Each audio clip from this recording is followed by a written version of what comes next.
लुपिजाइम plus, इसका pro body formula आपके digestive system को नेचुरली बैलेंस करने में मदद करता है। लुपिजाइम प्लस, आपका पाचन रहे इन कंट्रोल। तो आदाब, नमस्कार, गुड इवनिंग, सत श्री अकाल। एक बार फिर आप तमाम लोगों का स्वागत है क्राइम तक की कहानी के इस एपिसोड में। उम्मीद है पूरी फैमिली अच्छी होगी। गहमा गहमी भरा दिन, सुबह दिल्ली में, परसों वापस दिल्ली पहुंचा, आज फिर वापस मुंबई आना पड़ा। कई चीजें हैं, कुछ स्पेशल शूट भी है, कुछ और भी है, धीरे धीरे वो आपको बताऊंगा आगे चलकर। लेकिन आज दो तीन चीजें, जो सबसे बड़ी चीज है वो ये है कि करीब 2-3 महीने पहले सुशांत केस को लेकर जो सबसे बड़ा हंगामा हुआ, वो जब बिहार में पटना में एफआईआर दर्ज हुई और उसके बाद 306 रिया चक्रवर्ती का नाम, फिर बिहार पुलिस मुंबई पहुंची। मुंबई पुलिस ने वहां के एक एसएसपी को क्वारंटीन कर दिया, जांच में मदद नहीं की, 4 पुलिस वाले इधर उधर घूमते रहे और आखिर में एसएसपी जब यहां पहुंचे और उनके साथ जो कुछ हुआ उसको लेकर काफी गुस्सा हुआ। तो वो सारी चीजें मीडिया में आती रहीं और उसके बाद अचानक बिहार सरकार ने फिर सीबीआई जांच की सिफारिश की। मामला सुप्रीम कोर्ट में गया, सुप्रीम कोर्ट में लंबी सुनवाई हुई। उसके बाद फैसला आया कि रिया चक्रवर्ती के खिलाफ जो 306 का मामला है वो दर्ज होना चाहिए और वो एफआईआर सही है। और साथ में सुप्रीम कोर्ट ने सुशांत केस के मामले की जांच सीबीआई को सौंप दी। इस पूरे मामले में एक नाम बहुत तेजी से उभरा था, वो था गुप्तेश्वर पांडे, बिहार के DGP, director general of police, police महानिदेशक। इसके बाद जिस तरीके के उनके बयान हैं उसको लेकर बहुत सारे लोगों ने उंगलियां उठाई। उनके बयान इस तरीके के थे कि 130 करोड़ हिंदुस्तानियों की आवाज, 130 करोड़ भारतीयों की आवाज, ये जुमला हम लोग अक्सर नेताओं के मुंह से सुनते थे और नेताओं के मुंह में जमता भी है, क्योंकि वो राजनीति करते हैं, लोगों की बातें करते हैं, लोगों के मुद्दे सुलझाना, सुनना, ये उनका फर्ज है। तो नेता ऐसी बोली बोले अच्छा लगता है, लेकिन एक आईपीएस अफसर, एक स्टेट का डीजीपी, अगर वो नेताओं की बोली बोले तो थोड़ा सा अटपटा लगता है, क्योंकि एक पुलिस अफसर का काम है इन्वेस्टिगेशन करना, काम कानून और व्यवस्था बनाए रखना उनका काम, केसेस को सॉल्व करना उनका काम, कम बोलना उनका काम। लेकिन जिस तरीके से बिहार के डीजीपी ने एक के बाद एक बयान दिए, अलग अलग चैनल पर बैठकर उन्होंने जिस तरीके से बहस की, डिबेट शो में हिस्सा लिया, वो सारी कहानी हम और आप जानते हैं। अफसोस की बात यह है, ये मैं आप लोगों पे छोड़ूंगा, पूरी क्राइम तक फैमिली के ऊपर, जो मैं कहने जा रहा हूं कि एक पुलिस अफसर और एक नेता के बीच में कुछ तो फर्क होना चाहिए। और अगर एक पुलिस अफसर के मन में पहले से ही नेता बैठा हुआ तो वो भी सामने आना चाहिए, ढका छुपा नहीं होना चाहिए। सुशांत केस, गुप्तेश्वर पांडे जी का के बारे में जो बाकी चीजें अभी जो नया डेवलपमेंट हुआ है वो आपको बताऊं, उससे पहले एक जानकारी दे दूं, इनसाइट। जब मुंबई पुलिस ने एफआईआर दर्ज नहीं किया और सुशांत के परिवार को लगा कि वो ठीक से जांच नहीं कर रहे हैं, सिर्फ नेपोटिज्म के ऊपर जांच कर रहे हैं, तो सुशांत के घर वाले एफआईआर दर्ज करना चाहते थे। वो पटना में, पटना पुलिस के पास पहुंचे, पुलिस स्टेशन में पहुंचे, राजीव नगर थाने में पहुंचे, लेकिन वहां किसी ने एफआईआर दर्ज नहीं किया। इसके बाद डीजीपी तक पहुंच हुई। डीजीपी गुप्तेश्वर पांडे के पास पहुंचे और उन्होंने कहा कि ऐसे ऐसे उनकी शिकायत है, मुंबई पुलिस मदद नहीं कर रही है, आप एफआईआर दर्ज कीजिए। बिहार पुलिस के डीजीपी ने भी उस वक्त एफआईआर दर्ज करने से मना कर दिया और दलील ये दी कि मामला मुंबई में है, क्राइम मुंबई में हुआ है, केस मुंबई का है, मौत मुंबई में हुई है, तो इसलिए ये सारी जांच मुंबई में होगी, बिहार का जुरिडिक्शन इसमें आता ही नहीं है। ये बातें कही गई। लेकिन फिर ऊपर से फोन गया और बिहार के मुख्यमंत्री नीतीश कुमार ने इसमें दखल दिया और उसके बाद बिहार पुलिस को आदेश दिया गया कि आप इस मामले में एफआईआर दर्ज करें। मैं ये कहानी इसलिए सुना रहा हूं आपको, क्योंकि बाद में गुप्तेश्वर पांडे जी ने बहुत इसका क्रेडिट लिया कि बिहार पुलिस आगे आई, उन्होंने सुशांत के घर वालों को इंसाफ दिलाने की एक लड़ाई शुरू की और इसीलिए एफआईआर दर्ज किया। असलियत यह है कि 2-4 दिन पहले तक यही बिहार पुलिस एफआईआर दर्ज करना नहीं चाहती थी। वो तो नीतीश कुमार जी ने बीच में दखल दिया और उसके बाद कहीं जाकर बिहार पुलिस को आदेश दिया गया और तब ये एफआईआर दर्ज हुआ। उस एफआईआर के दर्ज होने के बाद अचानक गुप्तेश्वर पांडे जी सुर्खियों में आते हैं, मीडिया में आते हैं। जब सुप्रीम कोर्ट को मामला जाता है तब भी उनके बयान आए, 130 करोड़ हिंदुस्तानियों की जीत है। लग ही नहीं रहा था कि एक आईपीएस अफसर या एक बिहार के डीजीपी ऐसा बयान दे रहे हैं, क्योंकि आमतौर पर क्राइम रिपोर्टिंग करते हुए मैंने अपने करियर में देखा है कि पुलिस वालों से आप सवाल पूछे तो जवाब बड़े छोटे मिलते हैं। मतलब हम तरसते हैं कि वो पूरा बोलें, ताकि बोलें तो उसमें से कुछ ऐसी चीज बोल जाए जो हमारे काम की भी हो। लेकिन ऐसा होता नहीं, वो बड़े प्रोफेशनल होते हैं, नाप तोल के बोलते हैं। यहाँ उल्टा था। गुप्तेश्वर पांडे जी वो बोलते हैं, या वो बोल रहे थे उस वक्त, जो शायद नेता भी उतना खुलकर नहीं बोल रहे थे। उस वक्त भी एक चर्चा हुई थी कि ऐसा क्यों है। एक बू आ रही थी कि शायद गुप्तेश्वर पांडे जी आगे चलकर इसको कुछ भुनाएंगे, और हकीकत ये हो गया है। अब ये सच सामने आ गया है कि सुशांत सिंह के नाम पर बिहार के डीजीपी बिहार में जो विधानसभा चुनाव होने जा रहा है वो चुनाव लड़ने जा रहे हैं, ये खबर है। और उन्होंने इसके लिए बाकायदा वीआरएस ले लिया, मतलब उन्होंने इस्तीफा दे दिया, वॉलंटरी रिटायरमेंट ले लिया, क्योंकि आप पद पे रहते हुए चुनाव नहीं लड़ सकते। तो इसको उन्होंने छोड़ दिया है, और जो उनका पैतृक गांव या घर है बक्सर, वहां से उनको चुनाव लड़ने की अब उम्मीद है। और खबर ये है कि बाकायदा उन्होंने नीतीश कुमार जी को ये बताकर, उनको भरोसे में लेकर, उनकी इजाजत से ये वीआरएस लिया है, और अब शायद उन्हें टिकट भी मिल जाए, और वो बिहार विधानसभा का चुनाव जो होने वाला है अक्टूबर नवंबर में, वो उस चुनाव में एक उम्मीदवार के तौर पर, एक पॉलिटिकल पार्टी के उम्मीदवार के तौर पर खड़े होंगे। अब जरा सा तस्वीर और सीन देखिए। एक अफसर जो सुशांत की मौत का सच सामने लाने, सुशांत को इंसाफ दिलाने के नाम पर एफआईआर और उनकी सारी बातें कर रहे थे अब तक, और इसको न्याय व्यवस्था, बाकी 130 करोड़ लोगों की जीत की बात कर रहे थे, वो 2 से 3 महीने के अंदर अब एक नेता के तौर पर मैदान में होंगे, एक उम्मीदवार होंगे, और हो सकता है माननीय विधायक भी हों। बहुत मुमकिन है कि माननीय विधायक बनने के बाद वो माननीय मंत्री भी हों बिहार सरकार में। तो अब ये बताएं कि एक पुलिस अफसर जो अभी, हालांकि वो चाहते तो फरवरी 2021 तक उनका कार्यकाल बचा हुआ है, मतलब फरवरी 2021 तक वो बिहार के डीजीपी रह सकते थे, बट उन्होंने ऐसा किया नहीं, वीआरएस ले लिया है। और वीआरएस लिया है प्योरली पॉलिटिकल इशू की वजह से।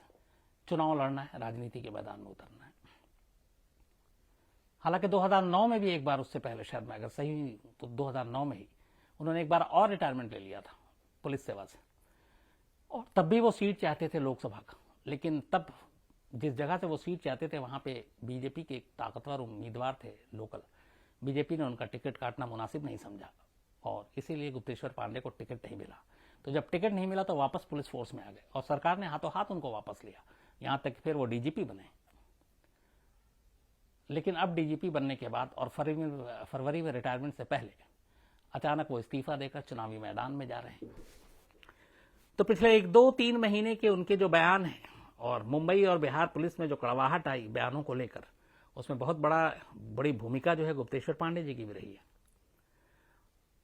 अब ये चीज अपोजिशन को भी एक मुद्दा मिल जाएगा कि देखो, सुशांत केस को किस तरह राजनीतिकरण किया गया, पॉलिटिसाइज किया गया, और खुद एक स्टेट के पुलिस महानिदेशक ने ऐसा किया, और उसके बाद वो अचानक अब चुनाव मैदान में आ रहे हैं। तो इसके बाद कुछ बचता नहीं है सच और सफाई देने के लिए। तो कहीं ना कहीं ये मुद्दा जैसे ही वो जिस दिन नामांकन भरेंगे, ये चीजें सामने आएंगी। अब मैं कुछ नहीं कहूंगा, क्योंकि हर इंसान को राइट है अपने बारे में सोचने का, डिसीजन लेने का। लेकिन एक ऐसा केस जो इस तरीके का हाई प्रोफाइल है, जिसमें इतनी सारी कंट्रोवर्सीज हैं, और एक ऐसा टाइमिंग बड़ा मायने रखता है। ऐसे टाइम में एक स्टेट के डीजीपी का अचानक वीआरएस लेना और फिर चुनाव मैदान में उतरना, क्या कहीं ना कहीं लोगों के मन में ये डाउट क्रिएट नहीं करेगा कि सुशांत को इंसाफ दिलाना जो था, वो असल में उनको चुनावी मैदान में जाना था, इसीलिए उन्होंने ऐसा किया। और ये बड़ा दुर्भाग्यपूर्ण होगा अगर ऐसा है तो। लेकिन हकीकत यही है कि वीआरएस लेकर वो जिस तरीके से चुनावी मैदान में उतर रहे हैं, ये इससे साफ साफ इशारा है। और बिहार में बाकायदा जो पोस्टर छपे हैं उसमें सुशांत सिंह राजपूत की तस्वीरें आ रही हैं। तो जो एक शक था कि इस मामले को पॉलिटिसाइज किया जा रहा है और इसका चुनाव में भरपूर फायदा उठाया जाएगा, हालांकि मुझे अभी भी समझ में नहीं आता कि सुशांत सिंह राजपूत की मौत से बिहार के चुनाव में कौन सी पार्टी किस तरीके के फायदा लेगी। हो सकता है जो यूपी बिहार में आमतौर पर होता है, जातिवाद और ये सारी चीजें, उसका कुछ हो सकता है। लेकिन क्या लोग वाकई इतने समझदार नहीं है कि वो उसको नहीं समझेंगे, मुझे नहीं मालूम। लेकिन ऐसा करके एक तरह से एक पुलिस अफसर को कम से कम अपने जब तक कार्यकाल है, मेरा अपना मानना है प्रोफेशनली, कि अगर उन्हें चुनाव लड़ना भी था तो कम से कम, अब चुनाव चूंकि नजदीक 1-2 महीना है, उन्हें कम से कम साल भर पहले या 6 महीने पहले रिटायरमेंट या वीआरएस ले लेना चाहिए था। पर उन्होंने ऐसा नहीं किया, और ऐन वक्त में जब ये केस हालांकि अभी भी सीबीआई के पास है और अभी सुशांत केस का खुलासा नहीं हुआ है, अब ऐसे में उनका वीआरएस लेना और चुनावी मैदान में उतरना, चुनाव के मैदान में भी वो इस चीज की बातें करेंगे, पक्का करेंगे। तो ये चीजें क्या प्रोफेशनलिज्म के दायरे में सही है या नहीं है, ये आप लोगों को सोचना चाहिए। मेरा काम सिर्फ ये है कि जो चीजें हैं वैसे आपके सामने रखूं। मुझे लगता है कि प्रोफेशनलिज्म ये कहता है कि आपको इस केस को अंजाम तक पहुंचने का इंतजार करना चाहिए या फिर उससे पहले इस केस से हटकर आपको फुल फ्लेज राजनीति में आ जाना चाहिए। हालांकि इसी मामले में यह भी है कि इन्हीं गुप्तेश्वर पांडे जी के नाम एक और क्रेडिट है।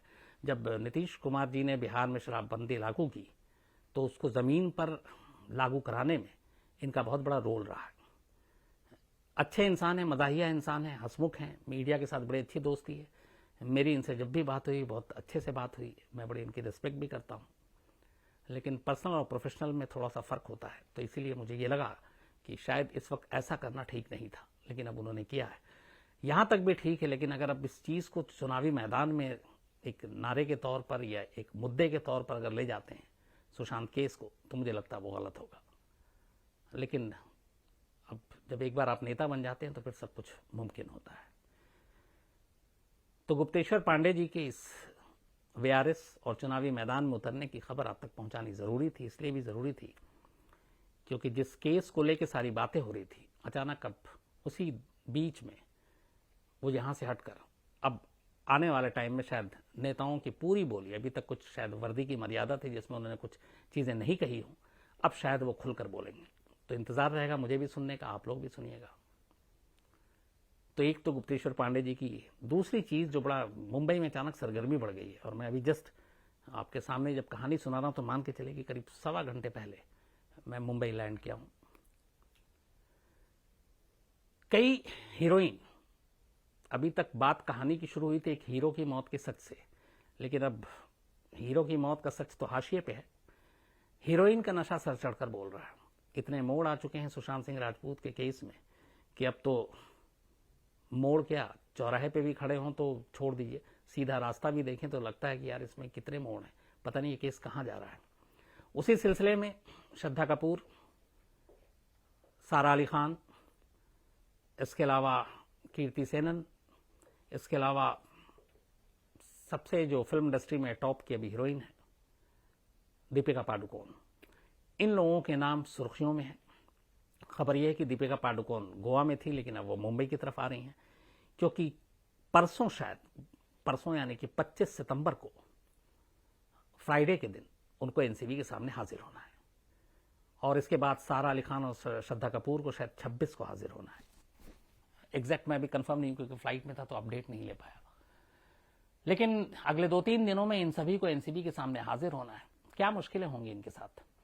यहां पे दो चीजें, रिया चक्रवर्ती और शौविक चक्रवर्ती की जब गिरफ्तारी हुई एनसीबी ने की, तो इस केस को ऐसे समझिए कि कुछ व्हाट्सएप चैट थे जिसमें रिया चक्रवर्ती शौविक से ड्रग्स मंगा रही है। शौविक न सिर्फ ड्रग पैडलर्स के डायरेक्ट कांटेक्ट में है, बल्कि वो पैसे दे रहा है और वो एटीएम और डेबिट कार्ड के जरिए पे कर रहा है। तो वो पूरा एक चेन, जो सबूत है वो सारे एनसीबी के हाथ लग गए। दीपिका पादुकोण का नाम, एक जो पीआर एजेंसी है उसकी जो मैनेजर है, उनसे वो व्हाट्सएप चैट पे बात कर रही हैं, जो भी गांजा और हशीश मांग रही हैं। तो यहां पे जो रिया चक्रवर्ती और शौविक चक्रवर्ती का केस है वो थोड़ा सा अलग है दीपिका पादुकोण का। यहां पे वो मांग रही हैं, लेकिन पूरे व्हाट्सएप चैट से ये पता नहीं चल रहा है कि वो खुद ड्रग्स ले रही हैं या किसी और के लिए मंगा रही हैं। नंबर 2, ड्रग्स के पेमेंट कैसे हुए, क्योंकि वो अब जब पूछताछ होगी तब पता चलेगा। लेकिन ड्रग्स खरीदने, मतलब ड्रग्स मंगाने और ड्रग्स के सेवन की बातचीत तो हो रही है। अब ये चीजें पूछताछ में पता चलेगा। जो एनसीबी पूछताछ करके जानना चाहेगी, नंबर 1 ये कि दीपिका पादुकोण ने ड्रग्स किसके लिए मंगाई, अपने लिए या किसी और के लिए। नंबर 2, उन्होंने इस ड्रग्स का पेमेंट कैसे किया।